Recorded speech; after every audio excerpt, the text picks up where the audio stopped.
मैं काफी दिनों बाद अपने गांव की तरफ लौट रहा था। दिल्ली की भाग दौड़ और शहरी जिंदगी ने मुझे थका दिया था।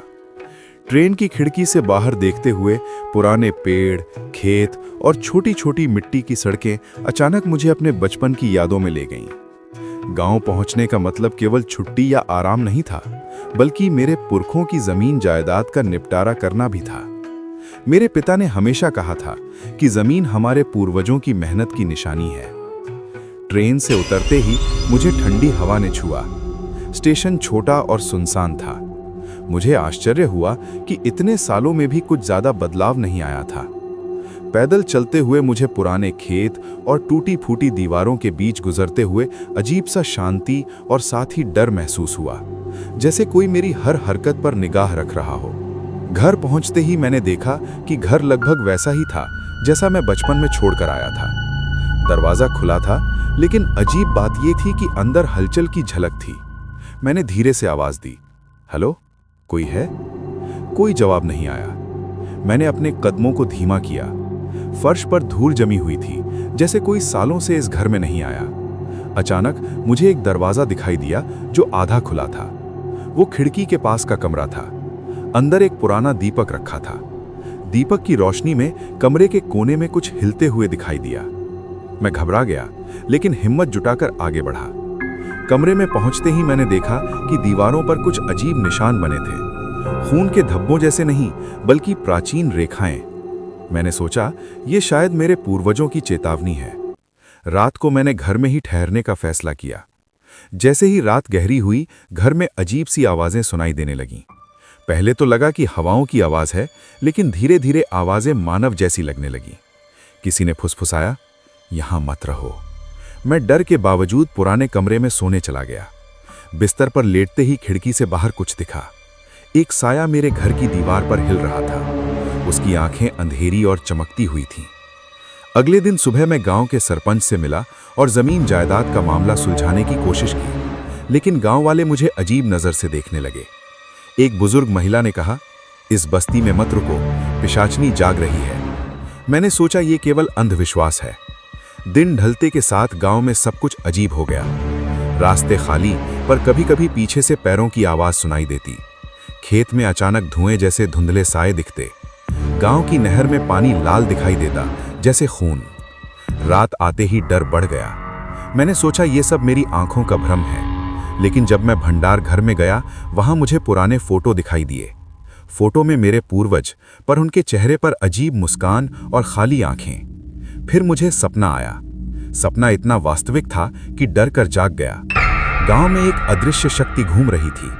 हर घर, हर दरवाजे के पीछे यही शक्ति थी। ये पिशाचिनी की बस्ती थी, जहां एक बार प्रवेश करता है वो कभी नहीं बचता। सपने के बाद बगीचे में गया। मिट्टी हिल रही थी। पुराने कंकड़ जैसे चेहरे उभर रहे थे। मेरे पैरों के पास कुछ बुदबुदाया, हम हमेशा तुम्हारा इंतजार कर रहे थे। मैं भागने की कोशिश कर रहा था, लेकिन गांव की गलियां बदल चुकी थीं। हर मोड़ पर वही चेहरे, वही आंखें।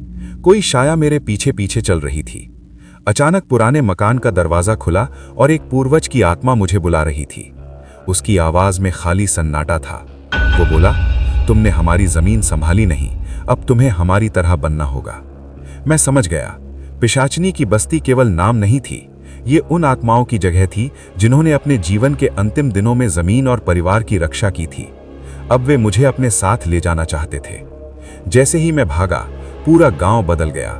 रास्ते खत्म हो गए। मेरे सामने केवल अंधेरा था और आवाजें, हंसी, चीखें, फुसफुसाहटें सभी मेरे चारों ओर गूंज रही थी। तभी मैंने देखा, मेरी अपनी परछाई भी अब मेरे पीछे नहीं थी। वो अपने आप चल रही थी और मेरी आंखों में देखकर मुस्कुरा रही थी। मैं चिल्लाया, लेकिन आवाजें मुझे निगल। सब मुझे देख रहे थे। कुएं से आवाज आई, नीचे आओ। मेरे पीछे जमीन पर पैरों के निशान बन रहे थे, जबकि पीछे कोई नहीं था। जानवर रास्ते में खड़े थे, आंखें खुली, बिना पलक झपकाए। बरगद के पेड़ पर लाल धागे बंधे थे, बिना हवा के डालियां हिल रही थीं। मैंने जमीन के कागज निकाले, उन पर खून फैलने लगा। खेतों से चीखों की आवाज आई, लेकिन कोई दिखाई नहीं दिया। और तभी मुझे जमीन के नीचे एक कमरा दिखा। हड्डियां, पुराने चिन्ह और दीवारों पर लिखा सच। हर पीढ़ी इस गांव को एक इंसान देती है। मेरे हाथ कांपने लगे। गांव का नक्शा मेरी आंखों के सामने बदलने लगा। दीवारों पर नाम खुदे थे, मेरा नाम भी। सब लोगों के चेहरे एक जैसे हो गए। मेरी गर्दन पर किसी की ठंडी सांस महसूस हुई और फिर मैंने अपनी कब्र देखी। नाम मेरा था। मुझे समझ आ गया, मैं ये सब पहले भी जी चुका हूं। अंधेरे से चलते हुए पैर दिखे, बिना चमड़ी के। पूरे गांव में अनुष्ठान शुरू हो गया। सब लोग मुझे देख रहे थे। एक फुसफुसाहट आई, अब तुम्हारी बारी। तभी वो सामने आई, पिशाचिनी। बिना पलक झपकाए आंखें, आवाज नहीं, लेकिन बातें सीधे मेरे दिमाग में। उसने बताया, मेरे पुरखे सब जानते थे, ये गांव कुर्बानी पर चलता है। घर सड़ने लगे, जमीन धड़कने लगी। मेरे हाथ मेरे नहीं रहे, मैं चुना गया था। अब मैं अंधेरे से देखता हूं, गांव फिर शांत है, सब कुछ सामान्य। और दूर एक नया आदमी स्टेशन से उतर रहा है। उसे भी लगता है वो सिर्फ जमीन के कागज निपटाने आया है।